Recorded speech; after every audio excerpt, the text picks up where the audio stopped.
نحمده ونصلي ونسلم على رسوله الكريم اما بعد فاعوذ بالله السميع العليم من الشيطان الرجيم بسم اللہ الرحمن الرحیم۔ آج ہم سورۃ آل عمران کی آیت نمبر 103 اور 104 پڑھیں گے۔ اس سے پچھلی آیات میں اللہ تعالیٰ نے مسلمانوں کے باہمی اتفاق اور اتحاد کا اصول بیان فرمایا تھا، اور وہ یہ تھا کہ تم اللہ کی رسی کو مضبوطی سے تھام لو اور فرقہ فرقہ نہ ہو جاؤ، گروہ بندیوں میں تقسیم نہ ہو۔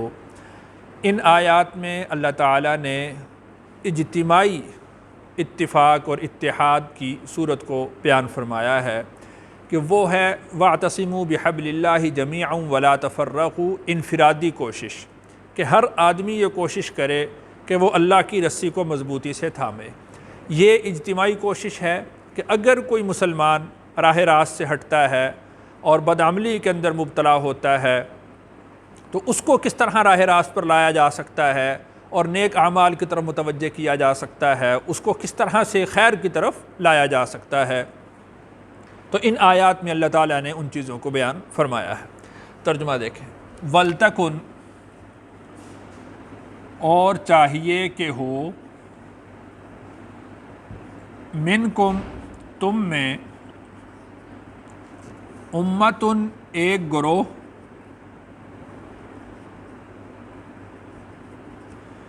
یدعون، جو بلائے، الی الخیر، خیر کی طرف، ویأمرون، اور حکم کرے، بالمعروف، نیکی کا، وینہون، اور روکے، عن المنکر، برائی سے،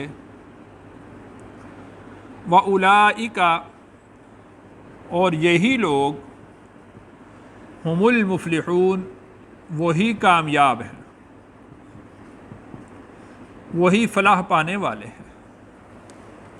تو اس میں اصول یہ بیان کیا گیا ہے کہ امر بالمعروف اور نہی عن المنکر اگر کیا جاتا رہے گا تو معاشرے کے اندر خیر پھیلے گی۔ دیکھیے کہ خیر کو اپنے اندر پیدا کرنے کے لیے محنت اٹھانی پڑتی ہے، مشقت اٹھانی پڑتی ہے، تربیت کرنی پڑتی ہے، لیکن شر کے لیے کسی محنت کی ضرورت نہیں۔ شر کے لیے یہ کافی ہے کہ خیر کی محنت کو چھوڑ دیا جائے۔ اب دیکھیے کہ ہم لوگ دیکھتے ہیں کہ اگر ہم نے فصل کاشت کرنی ہو تو اس کے لیے زمین کو کس قدر تیار کیا جاتا ہے، اس کو ہل چلایا جاتا ہے، اس کو پانی لگایا جاتا ہے، کھاد ڈالی جاتی ہے، اور اس طرح جھاڑیوں کو صاف کیا جاتا ہے، اور اس طرح گھاس پھوس کو الگ کیا جاتا ہے۔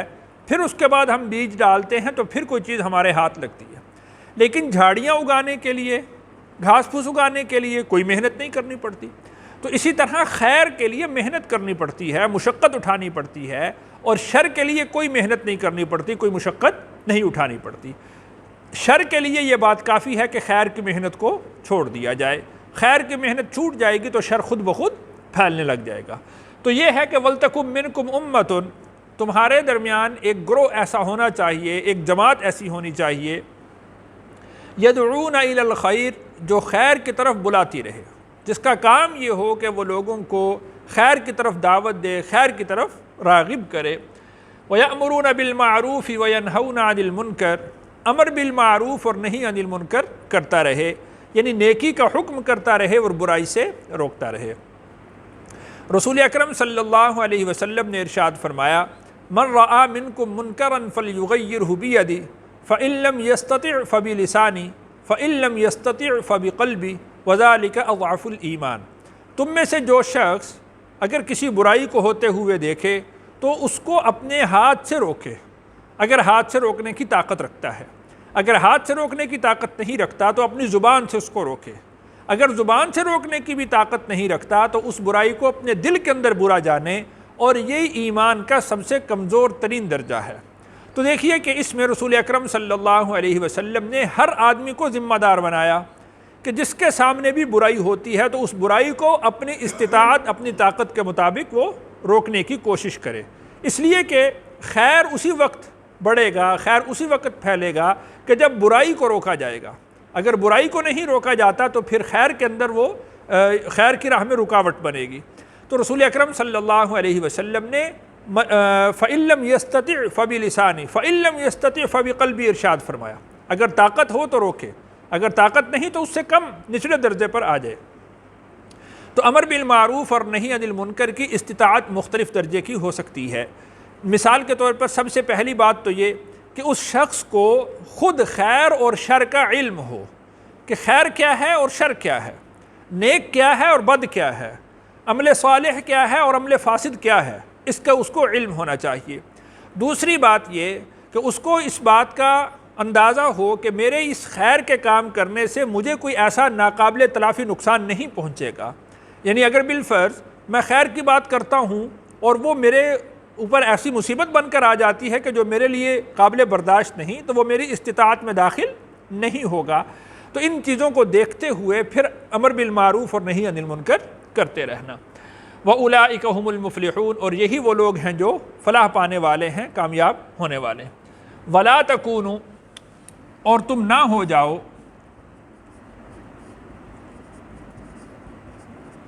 کالذین، ان لوگوں کی طرح،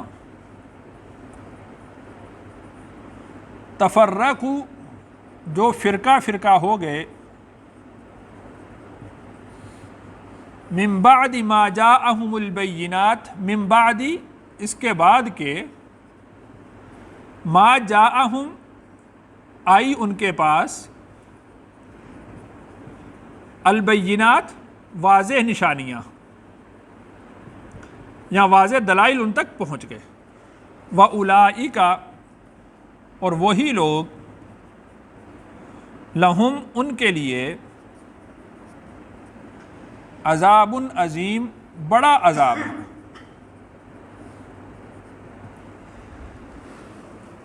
تو اللہ تعالیٰ نے اس آیت میں اہل ایمان کو ان لوگوں کی طرح ہونے سے روکا ہے، ان لوگوں کی طرح ہونے سے منع کیا ہے کہ جنہوں نے اپنے دین کے اندر فرقے بنا لیے، اپنے دین کے اندر گروہ بنا لیے۔ تو ان سے مراد یہود و نصارہ ہیں کہ ابتدائی طور پر انہوں نے اختلافات کیے، پھر وہ اختلافات اس طرح بڑھے کہ ایک دوسرے کی تضلیل اور تفسیق پر اتر آئے۔ تو ایسی گروہ بندی اور ایسی فرقہ بندی کہ جس سے ایک گروہ دوسرے کو گمراہ قرار دے، ایک گروہ دوسرے کو فاسق قرار دے، تو اس طرح کی گروہ بندی سے، اس طرح کی فرقہ بندی سے اللہ تعالیٰ نے اہل اسلام کو منع کیا ہے۔ من بعد ما جاءہم البینات، باوجود اس کے کہ ان کے پاس واضح نشانیاں پہنچ گئیں، واضح دلائل ان تک پہنچ گئے۔ اب دیکھیے کہ کس طرح صریح حکم ہے قرآن مجید کا کہ تم اس طرح فرقہ فرقہ نہ ہو جاؤ، اس طرح گروہ بندیاں نہ کرو۔ لیکن افسوس اس بات پر ہوتا ہے کہ مسلمان باوجود اس کے کہ قرآن مجید نے اس طرح صاف الفاظ میں احکامات ارشاد فرمائے ہیں، اس کے باوجود بھی وہ گروہ بندیوں کے اندر تقسیم ہوتے ہیں۔ دیکھیے کہ جو ہمارے اکابرین تھے، ہمارے سلف تھے، تو ان کے اندر اس طرح کی بات نہیں تھی۔ اب دیکھیں یہاں پر بھی ایک بات تو یہ سمجھیں کہ من بعد ما جاءہم البینات، واضح نشانیاں۔ اجتہاد ان مسائل میں ہوتا ہے کہ جس میں واضح طور پر دلائل موجود نہ ہوں، اس میں ایک سے زیادہ جہتیں موجود ہوں، پھر اجتہاد ہوتا ہے۔ اور اجتہاد کی بنیاد پر کسی ایک کو فاسق یا فاجر نہیں کہا جا سکتا، کسی ایک کی گمراہی نہیں قرار دی جا سکتی کہ یہ شخص گمراہ ہو گیا۔ مثال کے طور پر اگر کوئی شخص امام ابو حنیفہ رحمہ اللہ کی پیروی کرتا ہے تو وہ یہ نہیں کہے گا کہ وہ لوگ جو امام شافعی کی پیروی کرتے ہیں وہ گمراہ ہیں، یا اگر کوئی شخص امام شافعی کی پیروی کرتا ہے تو وہ یہ نہیں کہہ سکتا کہ جو امام مالک کی پیروی کرتے ہیں وہ گمراہ ہیں، اس لیے کہ ان دلائل کے اندر ایک سے زیادہ جہتیں موجود ہیں۔ اور اکابرین نے، علماء نے کبھی بھی اس طرح سے ایک دوسرے کی تضلیل اور تفسیق نہیں کی۔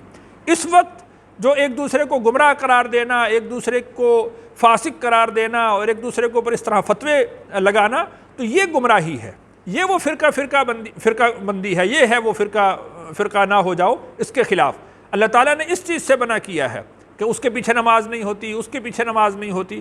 تو دیکھیے کہ اگر کوئی شافعی حنفی کے پیچھے نماز پڑھتا ہے اس کی نماز ہو جاتی ہے، اگر کوئی حنفی کسی شافعی کے پیچھے نماز پڑھتا ہے تو اس کی نماز بھی ہو جاتی ہے۔ تو گمراہ قرار دینے کا مطلب تو یہ ہوگا کہ حنفی کی شافعی کے پیچھے نماز نہیں ہوتی، شافعی کی حنفی کے پیچھے نماز نہیں ہوتی۔ لیکن ہمارے اکابرین میں، علماء امت نے کبھی اس طرح کا کوئی فتویٰ صادر نہیں کیا۔ تو اس طرح جو لوگ معاملات کرتے ہیں تو وہ اس آیت کے صریح خلاف ورزی کر رہے ہیں، اس آیت کے صریح خلاف چلتے ہیں، تو اس طرح آپس کا جو اتفاق ہے، آپس کا جو اتحاد ہے، آپس کی جو قوت ہے وہ تو پارا پارا ہو جاتی ہے، وہی ٹوٹ جاتی ہے، وہی ختم ہو جاتی ہے۔ تو اللہ تعالیٰ نے اس بات سے منع فرمایا کہ وَلَا تَكُونُوا، تم ان لوگوں کی طرح نہ ہو جاؤ، كَالَّذِينَ تَفَرَّقُوا، کہ جنہوں نے فرقہ فرقہ کر لیا اپنے مذہب کو، اپنے دین کو، مِن بَعْدِ مَا جَاءَهُمُ الْبَيِّنَاتُ، بعد اس کے کہ ان کے پاس واضح نشانیاں پہنچ چکی، وَأُولَٰئِكَ لَهُمْ عَذَابٌ عَظِيمٌ، اور ان کے لیے بڑا عذاب ہے۔ تو یہاں پر ایک اور چیز یہ بھی ہے کہ ایسے لوگ بھی اجتہاد کرنے لگے ہیں کہ جن کو دین کا بنیادی علم بھی حاصل نہیں ہے، اور پھر اجتہاد کرنے کے ساتھ ساتھ وہ اکابرین امت، وہ مجتہدین امت، ان کی تضلیل اور تفسیق بھی کر رہے ہیں کہ نعوذ باللہ امام ابو حنیفہ گمراہ تھے، امام شافعی گمراہ تھے، اور بڑے بڑے علماء کہ جن کی پوری امت پیروی کرتی آ رہی ہے، آج وہ ان کو گمراہ قرار دے رہے ہیں۔ تو بنیادی طور پر مجتہد تو وہی شخص ہوگا کہ جس کو قرآن کا علم ہو، جس کو سنت کا علم ہو، جس کو آثار صحابہ کا علم ہو، اور جس کو عربی کے اندر مہارت حاصل ہو، اور وہ شخص اگر وہ جو ہے اجتہاد کرتا ہے تو اس کا اجتہاد قابل اعتبار ہے۔ اور ایسا شخص کہ جو ماخذ علوم ہیں قرآن و سنت، ان کی بنیادی زبان نہیں سمجھتا، تو وہ شخص کیسے مجتہد ہو سکتا ہے، وہ کیسے اجتہاد کر سکتا ہے؟ اور اگر بالفرض ایک شخص ایسا ہے کہ جو اکابرین امت کی وہ تفسیق کر رہا ہے، تضلیل کر رہا ہے، تو وہ کیسے مجتہد ہو سکتا ہے؟ ایک شخص صحابہ کرام پر زبان درازی کرتا ہے تو وہ کیسے مجتہد ہو سکتا ہے؟ مجتہد ہونے کے لیے تو یہ ساری چیزیں شرائط میں رکھی گئی ہیں اور یہ شرط قرار دی گئی ہیں۔ تو اس طرح ہر شخص جو ہے وہ رائے زنی کرنے لگا ہے اور قرآن کو خود کہتا ہے کہ میں پڑھوں گا اور خود سمجھوں گا، تو اس طرح تو ایک نہیں، اس طرح تو ایک گھر کے اندر کئی فرقے بنیں گے۔ اب جس شخص کے ہاتھ قرآن لگے گا وہ کہے گا میں تو یہ سمجھاؤں، دوسرا کہے گا کہ میں تو یہ سمجھاؤں، تیسرا کہے گا میں یہ سمجھاؤں، تو ایک گھر کے اندر ہی فرقے بننا شروع ہو جائیں گے۔ تو اس لیے قرآن مجید میں رائے زنی کرنا یہ بہت بڑی جسارت ہے، احادیث مبارکہ کے اندر رائے زنی کرنا بہت بڑی جسارت ہے، ان چیزوں سے بچنا چاہیے۔ اور وہ لوگ کہ جو اس طرح قرآن مجید میں اور احادیث مبارکہ کے اندر سنت رسول میں اور آثار صحابہ اور آثار تابعین میں رائے زنی کرتے ہیں، ان کو اپنی اس جرت سے باز آنا چاہیے۔ اللہ تعالیٰ سے دعا ہے اللہ تعالیٰ مجھے اور آپ کو عمل کی توفیق نصیب فرمائے۔